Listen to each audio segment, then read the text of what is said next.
Charles Boole was only 49 years old when he died, but his contribution to mathematics, global culture, and philosophy is immeasurable in his short life.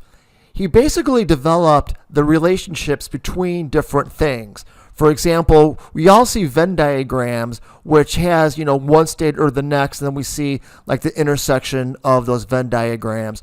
That's actually using Boolean logic, where you can have something and something else, something or something else, or one or the other. Now, there's others as well, but those are the three primary Venn diagrams that you can use, that you can actually think of as being actually engineered originally by Charles Boole. Charles Boole was one of the first philosophers to actually would take natural language and apply mathematical symbols or prepositional logic to them, and actually had a discipline of math, Boolean algebra, named after him. And that's the kind of math that we use in digital circuits and logic and prepositional math even to this day. Now, he had a few publications, and just like a lot of philosophers and mathematicians back in those days, it was read by academics, but a lot of these books and a lot of his teachings actually went on well beyond when he actually died. He thought he was on a path to describing all human language and by extension thought. He felt like, for example, that an and is similar to multiplication, an or is similar to addition, and not is similar to subtraction, which is kind of true. Didn't know that then. Now, we feel that basically it can be illustrated like the following. You have a Boolean or. You can have something or something else. You can have coffee or you can have soup. Also, using Boolean logic, you can have an and, where, for example, in this case, you could have wine and you can have cake. And then also you have a not operator, where you can have, in our case, we could have bread, but not beer, or beer and not bread. We see this Boolean logic when we do Google searches or any stuff with a search engine. Like, for example, if we want to see something that has coffee and chocolate, what we do is we would combine them with a pipe symbol, or in this case, do nothing. In this case, you want the return to be coffee and chocolate, right? So you can also use a Boolean operator to do something, to actually do an or. So you can see that the and is mutually inclusive. However, I can use Boolean to say I want to see coffee or chocolate, which is basically, as you would think, one or the other.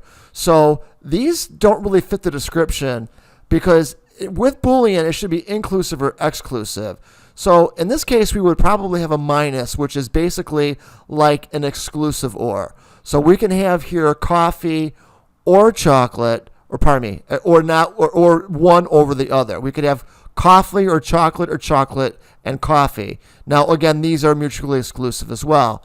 So you have the symbols for a logical and, a logical or, and a logical not, actually invented, or actually proposed by Charles Boole himself. And this was also picked up by some other philosophers slash mathematicians as we go on, even up into the present day.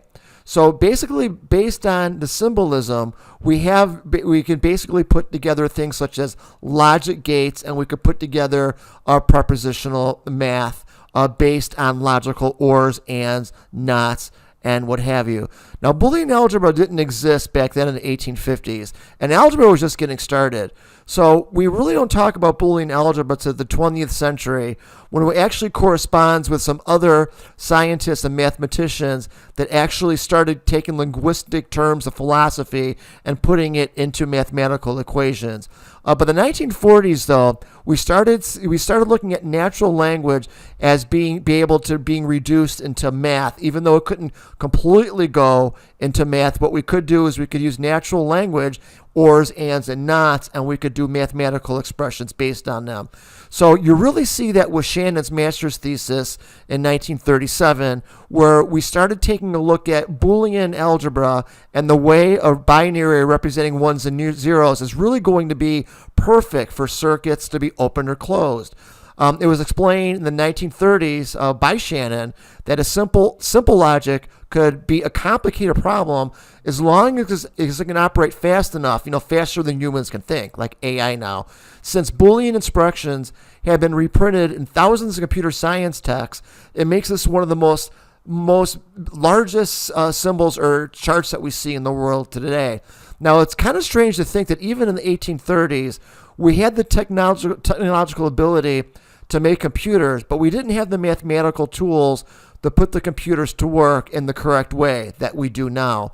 Now, the evolution of technology turns in step with developments in math, which we're talking about, which more often than you think turns out to be philosophy way back in the old days. So basically what George Boole did is George Boole was one of the first mathematicians slash engineers back in those days that took philosophy and the process of natural language and saw the connection between math that leads to the digital systems and the computers and the programs that we write today. Thank you for listening. I bid you all a very well rest of the day. Thank you.